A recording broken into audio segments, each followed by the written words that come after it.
Ya halo, assalamualaikum warahmatullahi wabarakatuh. Ketemu lagi bersama saya ya di dunia tani. Oke sahabat tani. Jadi video kali ini apa yang akan dibahas yaitu tentang kelapa sawit lagi ya. Kelapa sawit di apa? Di lahan berpasir. Nah, di lahan berpasir ini pasti ada hubungannya dengan musim kemarau ini ya. Pasti ada hubungannya. Jadi musim kemarau ini yang disebut juga El Nino ini sangat berpengaruh pada kelapa sawit yang ada di Indonesia tentunya ya, pasti akan berpengaruh. Apa sih pengaruhnya dalam kemarau ini ya, untuk kelapa sawit ya? Pasti produksi kelapa sawit itu berkurang. Itu pasti karena apa? Kekurangan air. Yang kedua, untuk sawit yang sudah sebesar ini, setinggi ini tidak, eh, kalau mati tidak ya, tapi kalau produksi pasti. Tapi kalau sawit yang masih umur 5 tahun, bahkan baru umur 1 tahun 2 tahun ya, kita harus kuat-kuat apa? Kuat-kuat bahan organiknya atau kompos ya, kompos organik bisa. Kalau enggak itu adalah jangan kosong harus kuat dan solid itu pasti. Karena kalau musim kemarau ini untuk pengaplikasian jangan kosong atau solid itu yang bagus adalah solidnya. Karena apa? Solid mengandung eh, lembab, jadi bisa menambah yang air yang ada di lahan kita. Tuh. Kalau jangan kosong tidak pas karena apa? Malah menimbulkan nanti gendon-gendon itu pada masuk, pada ngumpul di situ. Nah, ketika musim hujan, gendon itu mulai menetas dan jadi gendonnya itu loh. Nah, itu. Jadi itu yang akan dibahas ya. Jadi sudah paham ya untuk kelapa sawit itu kekurangannya apa ya? Kekurangannya yaitu pasti produksi turun. Dan harga kelapa sawit ini analisa saya ini pasti akan naik, itu pasti. Karena apa? Buahnya itu berkurang. Mungkin di daerah kalian sudah ada yang naik ya. Di daerah saya sudah naik. Ya lumayan lah. Bagi petani-petani kelapa sawit itu sudah agak tersenyum mendengar harga naik itu. Pasti tersenyum. Tapi kalau harganya turun ya jangan mengeluh. Karena apa? Namanya perdagangan itu ya pasti ada naik turunnya itu. Oke, semoga bisa diambil sisi positif ya. Dan satu lagi di sini, ini kelapa sawit tahun tanam 2007. Jadi setinggi ini apa sih kekurangannya? Kekurangan kalau di musim panas ini itu pasti ya jumlah produksi buah itu berkurang. Dan cara menanggul cara mengatasinya gimana Pak untuk sawit yang tahun tanam 2007? Mungkin kalian ada yang nanam tahun sama 2007. Jadi caranya begini. Untuk tanaman tahun 2007 cara supaya produksinya itu masih ada meskipun berkurang, tapi kan tidak, biasanya habis buah dan tidak berbuah, yang timbul malah bunga jantan, biasanya begitu. Nah, untuk cara mengatasinya di sini saya perlihatkan. Nah, ini yang waktu sebelum kemarau El Nino ini melanda ya, sudah diprediksi sebelumnya itu adalah jangan kosong yang ditaruh sini. Di video saya kalau nggak salah 2 bulan yang lalu atau 1 bulan yang lalu ada ini tempatnya ya di sini, sama saya ngambilnya di sini juga. Dan ini adalah jangan kosong yang sudah jadi humus. Nah, ini sangat luar biasa. Ini jadi humus. Sudah jadi humus. Nah, bisa dilihat ya di sini. Ini jangan kosong yang sudah rapuh atau jadi humus. Biasanya akarnya banyak di dalamnya. Nah, bisa dilihat. Nah, ini ada akar serapnya. Nah, tumbuh di sini.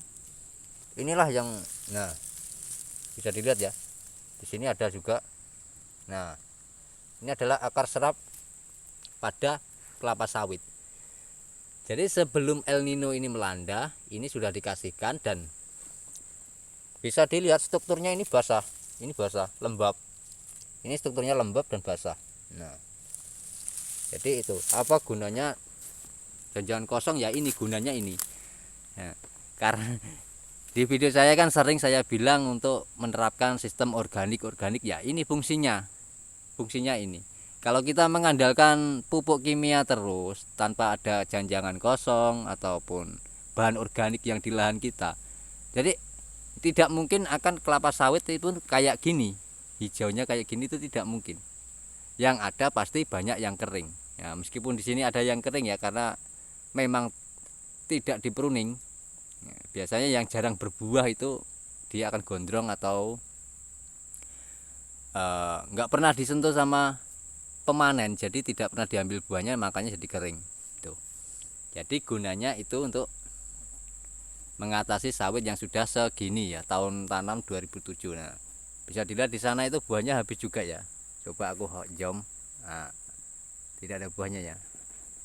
Tapi di atasnya adalah 1, 2 itu ada. Nah, karena sudah ada janjangan kosong di sini yang sudah menjadi humus, dan ini bisa membantu mengatasi kekeringan yang saat ini untuk tanaman kelapa sawit. Nah, kalau untuk tanaman hortikora maupun tanaman buah-buahan atau jenis biji-bijian padi ya, contohnya di padi. Nah, untuk petani padi sekarang ini saat ini pasti akan kesulitan. Kesulitannya di mana, Pak? Kesulitannya karena airnya sudah nggak ada, nggak ada, dan tanahnya pun itu semakin keras. Nah, itu adalah dampak siapa? Dampak petani sendiri yang selalu memakai sintetis atau pupuk kimia yang apa namanya, tidak mau membawa kompos ke lahannya. Ini sebenarnya kunci bertani itu adalah pada tanah ya. Tanah, kalau tanah kita rawat dengan subur dan baik, itu pasti tanah kita sehat. Nah, kalau tanah kita sehat itu pasti kan tanamannya kan jadi sehat juga. Bahkan dipandang mata itu kan subur gitu loh. Contohnya di sini, ini kan kelapa sawitnya sangat subur sekali karena apa? Tanahnya diperhatikan.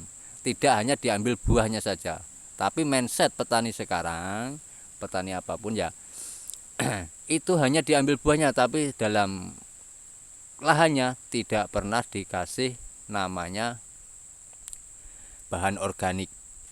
Yang terjadi apa ya? Tanah kita akan tandus, hasil pun akan berkurang terus. Untuk pupuk sintetis memang saat ini ya bagusnya apa? Untuk saat ini aja, tapi dengan anak cucu kita nanti kayak apa untuk bertani itu loh ya. Yang dipikirkan hanya saat ini tapi tidak ke belakangnya. Contoh saja untuk saat ini adalah dampak dari 10 tahun yang lalu itu loh, dampak dari 10 tahun yang lalu. Karena apa? Tanah kita sudah tandus itu karena sering memakai dengan namanya pupuk sintetis maupun herbisida yang berlebihan ya. Jadi rumput-rumput kayak gulma sekarang tuh pengendaliannya hanya dengan herbisida, hanya disemprot sambil jalan itu kan sudah mati. Nah, itu. Tapi tanpa dipikir itu juga membunuh predator-predator hama pada tanaman yang akan ditanami nanti. Itu. Tanpa disadari petani di situ. Predator-predator yang membantu petani untuk mengatasi hama itu akan mati. Karena apa? Tempat tinggalnya aja sudah dibasmi oleh racun. Jadi tanah kita ini sudah keracunan. Sebenarnya sudah keracunan ya. 90% saya katakan itu sudah kena terinfeksi pada herbisida. Tuh. Oke, semoga ini bisa menginspirasi dan bisa diambil sisi positifnya ya. Dari sisi positif pertanian ya, dan sisi positif dari kelapa sawit ini sendiri. Hanya itu yang saya bisa jelaskan, dan ini harus disadari semua para petani ya. Sebaiknya kita harus setidaknya mengurangi pemakaian herbisida ataupun pupuk sintetis. Supaya apa? Kita berusaha membangkitkan tanah kita ini yang katanya subur ini. Indonesia itu kan tanah agraris ya, katanya tanah agraris. Kita kembangkan lagi supaya bisa itu terwujud jadi negara agraris ya. Oke, semoga bisa dipahami video saya, dan bila ada salah kata ya mohon maaf sebesar-besarnya karena saya juga manusia biasa, tidak luput dari salah dan dosa. Oke, salam bagi saya petani kelapa sawit maupun petani hortikora, petani padi, petani apapun ya. Yang penting kita harus selalu bermotivasi dalam bertani. Kita tidak hanya mengikuti orang-orang, kata-kata orang. Kita harus bisa berinovasi sendiri dalam lahan kita. Gimana cara tanah kita ini bisa sehat. Oke, semoga bisa dipahami dan bisa diambil sisi positif dalam video ini ya. Salam dari saya, petani cerdas, petani kelapa sawit. Salam tandan berduri dan salam sejahtera bagi petani-petani Indonesia maupun petani Malaysia. Oke. Wassalamualaikum warahmatullahi wabarakatuh.